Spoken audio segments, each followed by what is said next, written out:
Introduction के next topic में फिर से कुछ नई मिल्स के साथ शुरू करेंगे। जो लास्ट मैंने टॉपिक डिसकंटिन्यू किया था, हमने वो हैमर मिल पर डिसकंटिन्यू किया था, which was based on the impact. Impact का जो प्रिंसिपल है वो हमने पढ़ा था। उसके अंदर इम्पैक्ट के ऊपर एक्चुअली आपके इसमें सिलेबस में 3 तरह की मिल्स हैं, हैमर मिल, रोलर मिल और disintegrator. First was the hammer mill, disintegrator,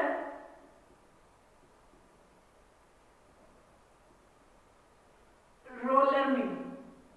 roller mill हमने पहले भी की है, तो इसमें आपको कंफ्यूजन ना हो तो इसको आप ट्रिपल रोलर मिल का नाम भी दे सकते हैं, ट्रिपल रोलर मिल। तो इसमें हैमर मिल जो है, हैमर मिल हम इसमें कंप्लीट कर चुके थे। तो नेक्स्ट जो हम इसमें करेंगे अब डिसइंटीग्रेटर। अब डिसइंटीग्रेटर का अगर हम यहाँ डायग्राम ड्रॉ करें, बड़ा ही सिंपल डायग्राम है इसमें। It is a mounted case. यहाँ डिसइंटीग्रेटर में इस तरह से केस लगा होता है।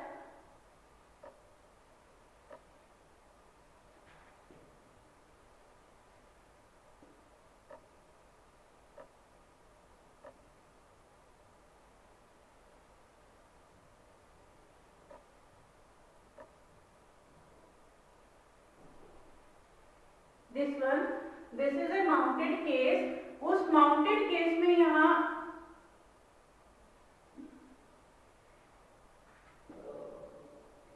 देयर आर द प्लेट्स, और जिनको हम बीटर्स भी बोलते हैं। पीछे आपको ध्यान हो, जो हैमर मिल है, हैमर मिल की तरह ही है ये कुछ ये जो बीटर्स वाला पोर्शन है, हैमर मिल में भी हमने इसको इसी तरह से ड्रॉ किया था। These are the beaters। यहाँ जो नीचे का पोर्शन है इसमें it is made up of the mash. यहाँ छोटी सी इसमें स्क्रीन लगी हुई है और इसके साथ यहाँ है इसमें air dust bag. This is the air dust bag. ये बहुत ही सिंपल डायग्राम है डिसइंटीग्रेटर का। लेबलिंग करते हैं इसमें। These are the beaters, this is the screen, और इसको आप बोल सकते हैं sieve. This is the dust bag,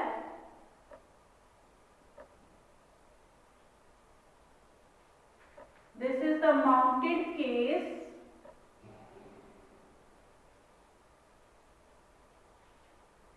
these are the beaters, and this is the diagram of a disintegrator.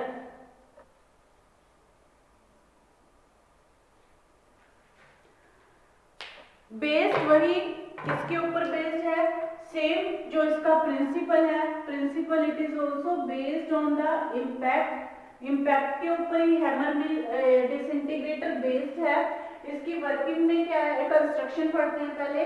Construction बहुत ही इसके अंदर सिंपल है। कंस्ट्रक्शन में जस्ट यहाँ पे एक सिंपल छोटा सा माउंटेड केस है। एक मतलब कि आप ये कह सकते हो कि एक बॉक्स है जिसके अंदर ये सारी मशीनरी आपकी फिट है। इसके ऊपर यहाँ छोटा सा यहाँ होपर लगा होता है।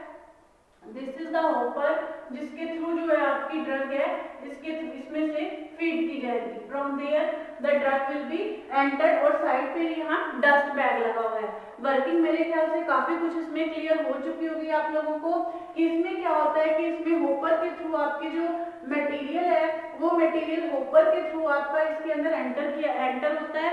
इसके अंदर जो बीटर्स हैं, बीटर्स इसमें रोटेट करते हैं। हाँ, लेकिन इसके अंदर जो रोटेशन है बीटर्स की, that is about 5000 to 7000 RPM। 5000 to 7000 RPM, इतनी हाई स्पीड पे ये बीटर्स रोटेट करते हैं कि वो इसका पार्टिकल साइज आपका रिड्यूस कर देते हैं। इसके अंदर जो हमारे पास जो पार्टिकल्स हैं, वो पार्टिकल्स का जो पाउडर है हमें फाइन पाउडर की फॉर्म में मिलता है।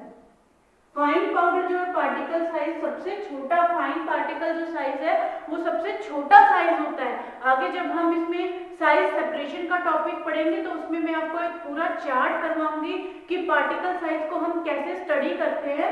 जो फाइन पाउडर जिनको हम लिखते हैं वो सबसे लोअर साइज रेंज की पार्टिकल्स होते हैं उसके अंदर।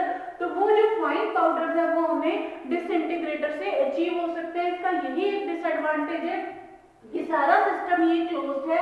इसके साथ साइड बाय साइड एक डस्ट बैग भी लगा हुआ है, क्योंकि यहाँ पे जो फाइन पार्टिकल्स है, जब ये फाइन पार्टिकल्स यहाँ इस कलेक्टर के अंदर कलेक्ट होंगे, तो इस कलेक्टर के अंदर कलेक्ट होते फाइन पार्टिकल्स की डेंसिटी बहुत कम होगी, तो इसकी वजह से वो एक डस्ट की तरह उड़ेंगे भी। तो कोई भी अगर उसके अंदर जो डस्ट पार्टिकल्स है या बहुत ही ज्यादा जो अनडिजायरेबल सब्सटेंस है, वो डस्ट पार्टिकल्स आपके यहाँ डस्ट बैग में भी कलेक्ट होंगे, या कुछ पार्टिकल्स हैं जिनका साइज बहुत कम रिड्यूस होगा, तो वो लाइट वेट की वजह से वो जैसे ही ऊपर उड़ेंगे तो वो इस डस्ट बैग के अंदर कलेक्ट हो जाएंगे, किसी भी तरह की कोई भी वेस्टेज आपके मटेरियल की नहीं होगी। तो जो ये डिसइंटीग्रेटर है बहुत हाई स्पीड पे रोटेट होने की वजह से जो आपका मटेरियल है उसको फाइन पाउडर के अंदर रिड्यूस कर देता है। इसको जो हम मेनली यूज करते हैं for every type of the material, dry grinding के लिए भी यूज कर सकते हैं, इसको वेट ग्राइंडिंग के लिए भी यूज कर सकते हैं, क्योंकि ये क्लोज सिस्टम है तो इसको ऑपरेट करना भी इजी है, क्लीन करना भी इजी है, और किसी स्पेशल कोई ऑपरेटर की जो स्किल्ड पर्सन की इसके लिए जरूरत नहीं है। अगर कोई किसी को जनरल एक लैब कंस्ट्रक्टर है, अगर हम उसको एक बार इसके ऑपरेट करना सिखा दे तो he can easily handle it. So this is the another machinery which is also based on the impact. Next one is the triple roller mill. Triple roller mill है, इसमें पहले भी मैंने आपको रोलर मिल करवाई है, कई बुक्स के अंदर वो रोलर मिल के नाम से ही ट्रिपल रोलर मिल को लिखा हुआ है। वो जो रोलर मिल थी वो हमने की थी, वो भी हमने इसको इम्पैक्ट के बेस पे की थी। ट्रिपल रोलर मिल है वो थी डबल रोलर मिल, जो पीछे हमने जिसमें सरफेस इसके पड़े थे अलग अलग। ट्रिपल रोलर मिल का अगर मैं डायग्राम ड्रॉ करूं, उसमें 3 रोलर्स प्रेजेंट हैं, दिस वन,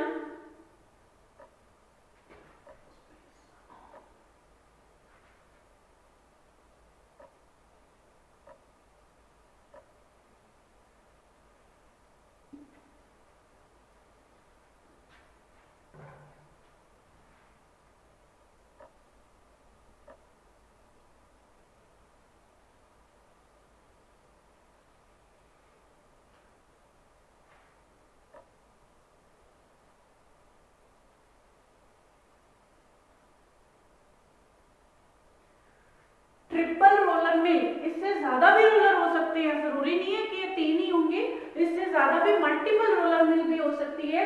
अब इसमें ध्यान से देखो, इसमें इसके अंदर मैंने जो सेंटर वाला जो रोलर बनाया है वो मैंने उसको अलग से मार्क किया है, अलग कलर से बनाया है। उसका अलग से मार्क करने का एक्चुअली पर्पस क्या है,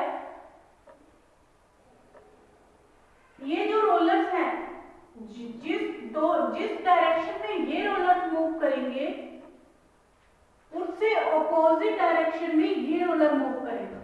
इस रोलर की मूवमेंट हमेशा अपोजिट डायरेक्शन में होगी, इस तरह से। क्लियर है? तो यहां पे हमारे पास होगा होपर, जिसके थ्रू हमारी जो है ड्रग फीड होगी, होपर के थ्रू, जिस मटेरियल को हमने साइज रिड्यूस करना है। और जो भी हमारे पास मटेरियल कलेक्ट होगा, यहाँ हमारे पास एक साइक्लोन सेपरेटर लगा होगा, जिसके थ्रू हमारे पास यहाँ से ड्रग कलेक्ट हो जाएगी। अब जो इसकी कंस्ट्रक्शन ऑलमोस्ट रोलर मिल जैसे ही है, जस्ट इसमें डिफरेंस क्या है कि इसके अंदर 3 रोलर्स हमारे पास इसमें लगे हुए हैं। ये जो रोलर्स हैं, 2 रोलर्स हैं, roller number 1, 2 and 3. First and third, they will rotate on the same side, but the roller number 2, it will rotate on the opposite side. Working उसमें उसी तरह से सेम होंगी कि जो ये रोलर्स हैं, इन रोलर्स की जो ये उसी तरह से स्टोन के, स्टेनलेस स्टील के या नॉन कोरोसिव मेटल के बने होते हैं। इनके बीच में जो गैप है वो फ्यू मिलीमीटर तक होता है, उस गैप को हम एडजस्ट भी कर सकते हैं। इनके सरफेस भी स्मूथ भी और फरोड भी हो सकते हैं। इसमें जब ये एक रोलर से रोटेट होगा तो जैसे जैसे जैसे इसमें ड्रग की जो मूवमेंट होगी, अब इसमें ड्रग की मूवमेंट होगी इस तरह से, यहाँ जैसे रोटेट होगा तो ड्रग यहाँ, ये ड्रग हमारी जाएगी। अब ये इस तरफ रोटेट है तो ड्रग इस तरह से रोटेट होगी, और ये इस तरफ है तो ड्रग इस तरह से रोटेट होगी। यहाँ ड्रग का साइज जो है इस तरह से हमारे पास ड्रग कलेक्ट हो जाएगी। तो ट्रिपल रोलर मिल की वर्किंग इसमें ऑलमोस्ट आप लोगों को क्लियर हो गई। प्रिंसिपल इसका यही है कि जो पार्टिकल साइज है हमें रोलर मिल से बेटर मिलेगा, क्योंकि इसमें 2 बार जो है ड्रग की इंपेक्शन हो गई है, ड्रग के ऊपर 2 बार हमारा शेयर फोर्स लग रहा है, जिसकी सॉरी इंपेक्शन हाँ 2 बार ड्रग की इंपेक्शन हो गई है। जो पुराने वाली रोलर मिल थी वो किसके ऊपर बेस्ड थी, वो कंप्रेशन के ऊपर बेस्ड थी, वो प्रेशर के ऊपर बेस्ड थी, लेकिन ये इंपैक्ट के ऊपर बेस्ड है। ये चीज ध्यान रखना कि जो रोलर मिल थी, जो पहले हमने रोलर मिल की थी, उस रोलर मिल का जो प्रिंसिपल था दैट वाज कंप्रेशन, और जो ये वाली रोलर मिल थी, इस रोलर मिल का जो प्रिंसिपल है that is triple roller mill.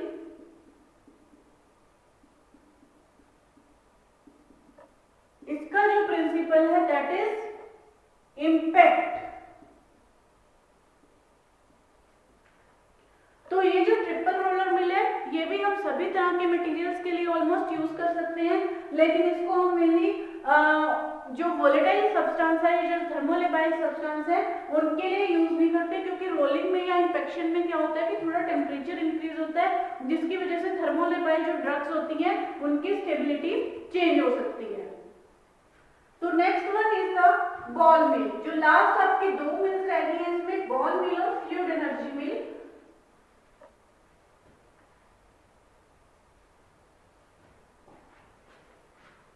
जो impact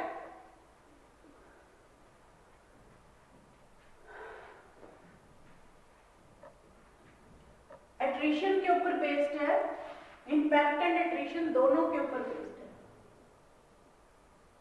impact and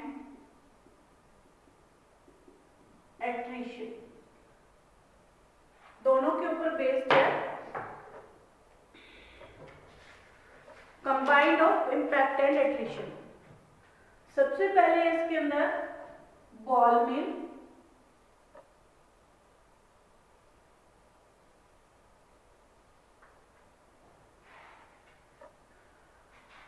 ball mill diagram draw करते हैं बॉल मिल का।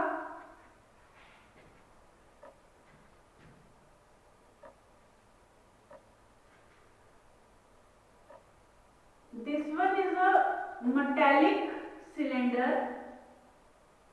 इसको साथ साथ जैसे मैं ड्रॉ कर रही हूँ, बेशक से ये बुक्स में डायग्राम दिए हुए हैं, लेकिन आप भी अगर एक बार मेरे साथ साथ इसको ड्रॉ करेंगे तो आपको समझ में आ जाएगा कि इसको ड्रॉ कैसे करना है।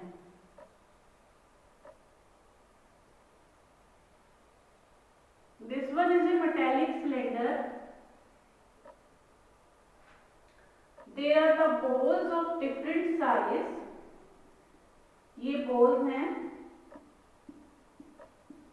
कुछ balls इसमें अलग साइज की भी हैं, जैसे सारी ये एक ही साइज की balls नहीं है, इस तरह से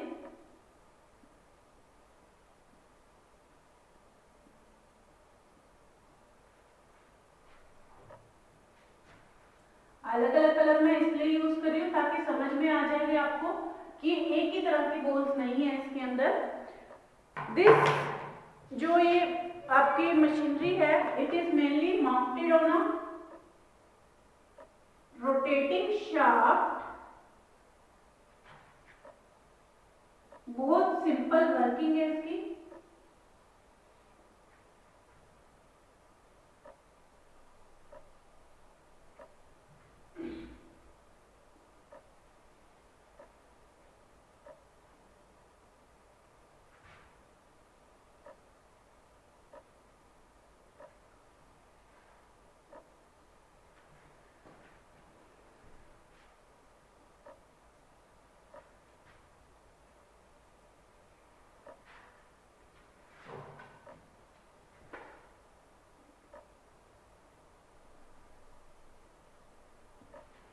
These are the balls of different size.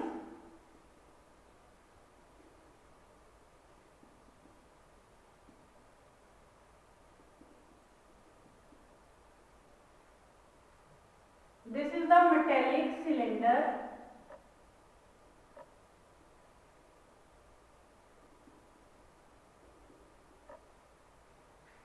This is mainly basically stand है ये, so this is the diagram of ball mill.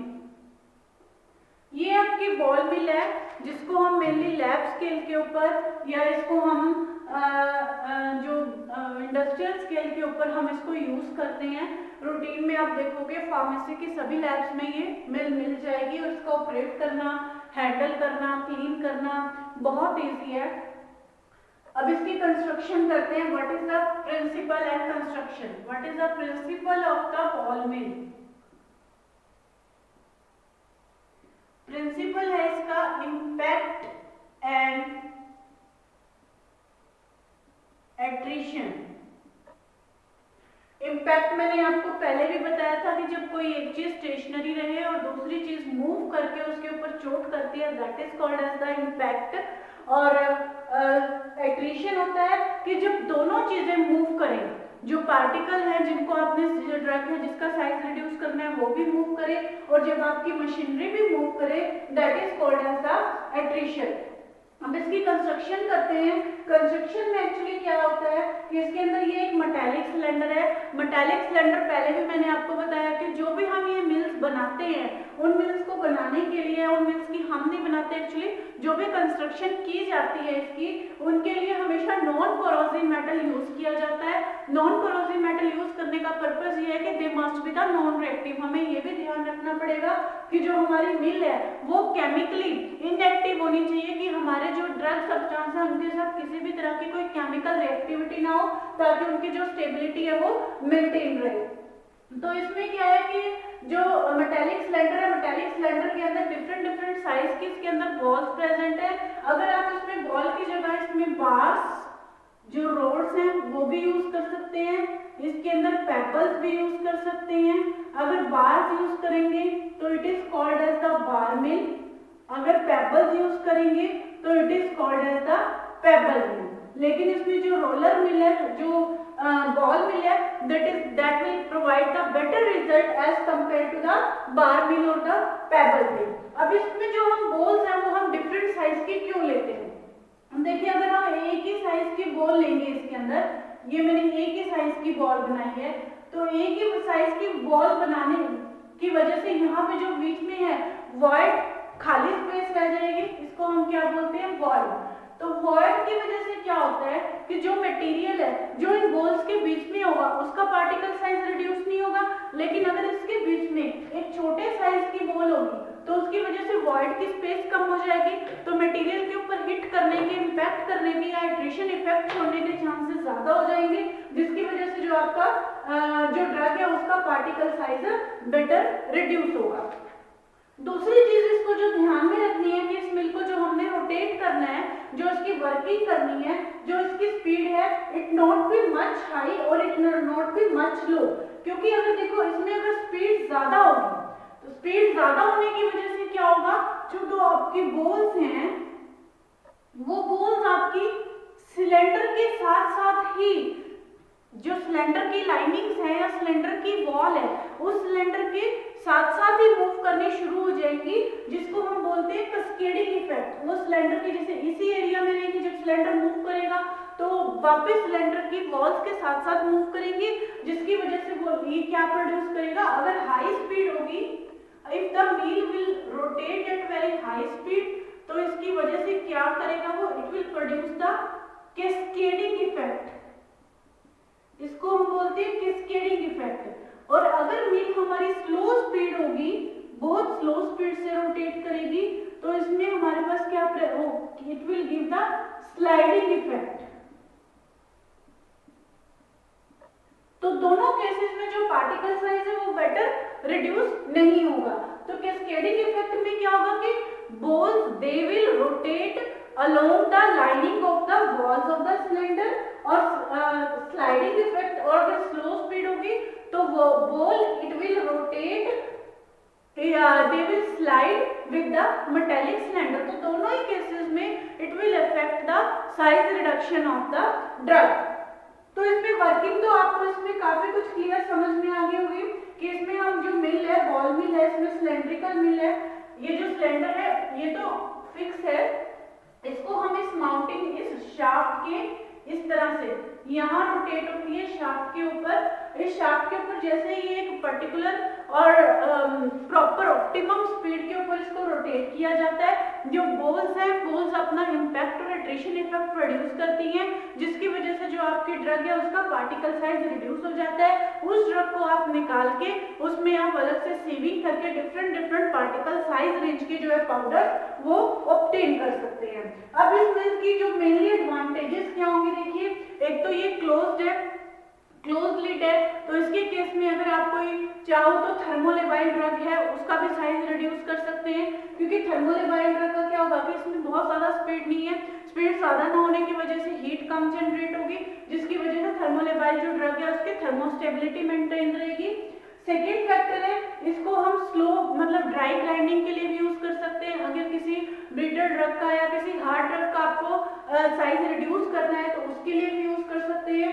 Third point है कि इसके केस में हम इसको वेट ग्राइंडिंग के लिए भी यूज कर सकते हैं, लेकिन वेट ग्राइंडिंग जिनके अंदर 30 to 50% ऑफ सॉलिड मटेरियल होगा, 30 to 50% ऑफ सॉलिड मटेरियल, ठीक है, बाकी इसके अंदर लिक्विड मटेरियल प्रेजेंट होगा, तो उस केस के लिए हम इस बॉल मिल को यूज कर सकते हैं। So these are the advantages of the ball mill. इसको हैंडल करना, इसको ऑपरेट करना, इसको क्लीन करना, it's very easy as compare to the any other मतलब कि मशीनरी, और जिसके लिए वही है कि एक स्किल्ड पर्सन की भी जरूरत नहीं है। जो इसके अंदर जो बोल्स हैं वो भी नॉन कोरोसिव मेटल की बनी होती हैं, वो रबर बोल्स भी हो सकती हैं, वो ग्लास बोल्स भी हो सकती हैं, लेकिन ग्लास बोल्स के केस में क्या होगा कि उसमें एब्रेजन के चांसेस ज्यादा हो जाते हैं, ठीक है, वो इतनी ज्यादा ड्यूरेबल नहीं होती। और लेकिन अगर रबर बॉल होंगे तो रबर बॉल के केस में इम्पैक्ट या एट्रिशन इफेक्ट उतना बेटर नहीं हो पाएगा जितना स्टील बॉल्स के अंदर होगा, इसलिए इसके अंदर हम मेनली स्टील बॉल्स को ही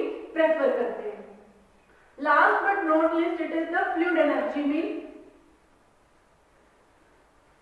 क्लियर समझ में आ गया होगा ये आप लोगों को। Next is the fluid energy mill.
This one is the fluid energy mill. यहाँ लगे हुए हैं छोटे छोटे नोजल्स जिसमें से हम फ्लूइड यानी एयर को हाई प्रेशर से पास करेंगे, और दिस इज द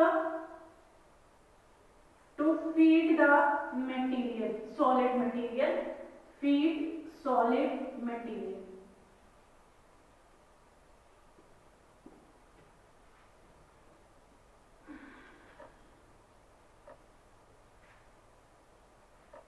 बहुत ही सिंपल वर्किंग है इसकी फ्लूइड एनर्जी मील की।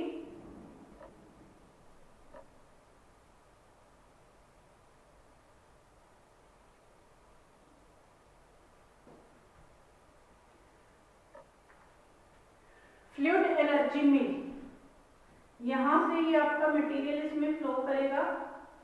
This is the direction of flow of the material.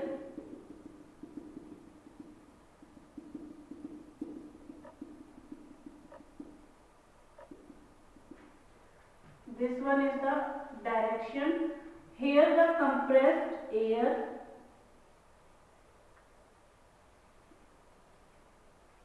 it is passed. This is the solid material field, and this is the diagram of fluid energy meal.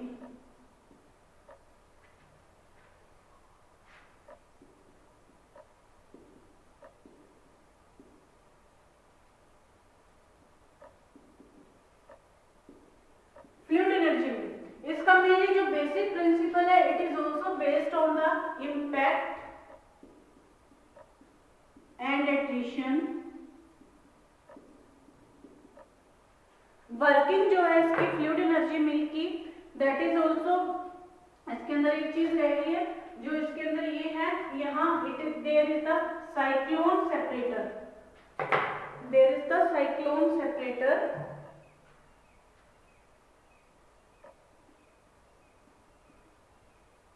This one, जहां से आपके पास material collect हो जाएगा, here is the cyclone separator. तो fluid energy mill के अंदर क्या होता है, इसका जो principle it is also the based on the impact and attrition, इसकी जो वर्किंग है, कंस्ट्रक्शन है, कंस्ट्रक्शन में एक्चुअली जो इसकी हाइट है, ये जो हाइट है इसकी about, it is about the 2 metre height,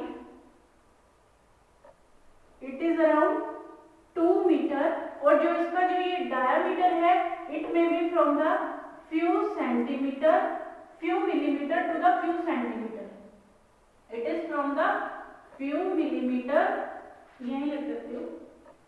diameter जो है इसका, इसकी हाइट है, height is the 2 metre, and जो इसकी विड्थ है,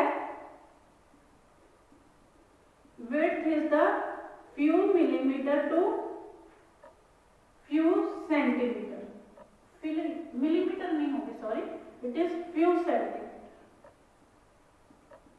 it is few centimeter। इसके अंदर जो हम कंप्रेस्ड एयर, जो फ्लूइड जो हमने इसका नाम यूज किया है, फ्लूइड का मतलब है कि इसमें ये नहीं कि हम कोई लिक्विड प्रेशर ऐड करते हैं, इसके अंदर हम कंप्रेस्ड एयर को फ्लूइड की तरह यूज करते हैं, फ्लूइड की तरह जो इसके अंदर हम कंप्रेस्ड एयर को यूज करते हैं, इसके अंदर हम क्या करते हैं, ये एक तरह से ट्यूब होती है, इस ट्यूब के अंदर हम क्या करते हैं, यहाँ से हम फीड मटेरियल या सॉलिड मटेरियल को हम इसके अंदर, जिस मटेरियल का हमने साइज रिड्यूस करना होता है, उस मटेरियल को हम यहाँ से फीड करेंगे, और साथ साइड बाय साइड हम यहाँ से जो कंप्रेस्ड एयर है, बहुत ही हाई प्रेशर के ऊपर इस कंप्रेस्ड एयर को यहाँ से एंटर करते हैं, यहाँ से इसको कंप्रेस्ड एयर को प्रेशराइज्ड प्रेशर से, हाई प्रेशर से फीड करेंगे। जैसे ये कंप्रेस्ड एयर यहाँ एंटर करेगी, यहाँ सॉलिड मटेरियल होगा, this compressed air it will cause the movement of the